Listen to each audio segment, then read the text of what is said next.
정부가 16년 동안 매각을 성사시키지 못한 우리은행 매각을 위해 5번째 매각 시도에 나섰습니다. 4% 이상 지분을 매입한 주주에게는 은행장을 선임할 수 있는 사회이사 추천권을 주기로 했습니다.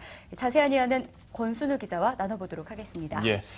권순우 기자, 이제 사전 5기입니다. 벌써 5번째 시도인데요. 이번 정부의 매각 방안 어떤 내용들이 담겨 있는지부터 함께 체크를 해주시죠. 정부는 우리은행 지분을 여러 주주에게 나눠 파는 과점주주 매각 방식을 채택하기를 내놨습니다. 과점주주 매각 방식은 우리은행 지분의 4에서 8%를 쪼개 파는 방식입니다. 약 한 2,700억 정도 있으시면 관심을 가져보셔도 좋을 것 같습니다. 이번에 매각되는 물량은 총 30%인데요. 최대 7곳의 투자자가 참여할 수 있습니다. 금융위는 매각을 추진할 만한 잠재 투자 수요가 있다고 판단되고 국내외에 편중되지 않게 다양한 투자자들이 관심을 가지고 있다고 설명했습니다.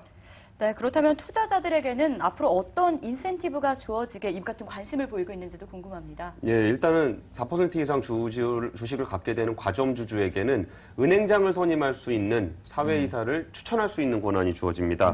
금융당국은 4% 이상 신규 낙찰자에게 사회이사 1명을 추천할 수 있는 기회를 주기로 했습니다.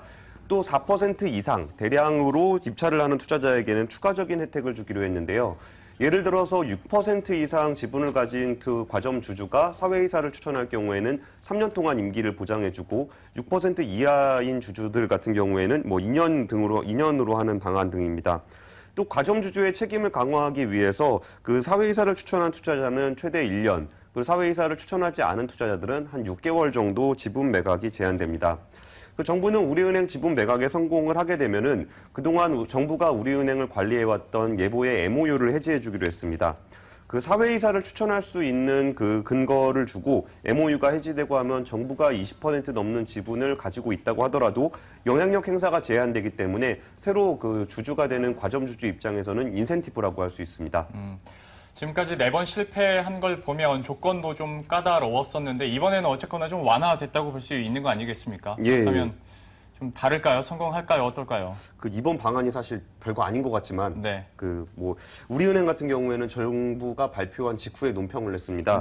4차례 민영화 시도 이후에 경험상 이번 과점주주 매각 방안은 가장 성공 가능성이 높은 최선의 방안이라고 평가했습니다. 또 이번 매각은 반드시 성공할 것이라고 강조했습니다. 일단 우리은행 민영화의 가장 큰 장애물로 꼽혔던 3대 원칙 중에 신속한 민영화가 최우선이라는 것을 못 박았는데요. 이거는 이렇게 공적자금에서 극대화라든지 금융산업 발전보다는 지금 당장 팔아야 되겠다는 의지를 강력하게 보인 겁니다. 또 그 주인 찾아주기의 명분에서 벗어나서 누구에게나 그 문호를 개발했다는 것도 굉장히 긍정적이고요.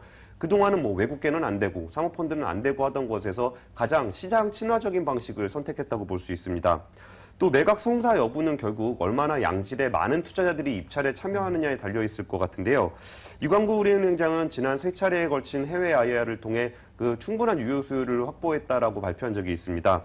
그리고 이제 금융당국이 아무래도 그동안 그 유효 수요에 대해서 확인을 해보고 매각을 진행을 했다는 것 자체는 유효 수요에 대해서 충분히 확인했다고 볼 수 있는 상황이기 때문에 또 최근 같은 경우에는 우리은행 주가가 많이 빠져서 이번에 매각을 하게 되면 아무래도 장부가 이하로 팔았다는 비판을 받게 될 텐데 그런 것에도 불구하고 매각 의지를 밝혔다는 것은 충분히 매각 성사 가능성을 높게 평가하고 있다고 볼 수 있습니다.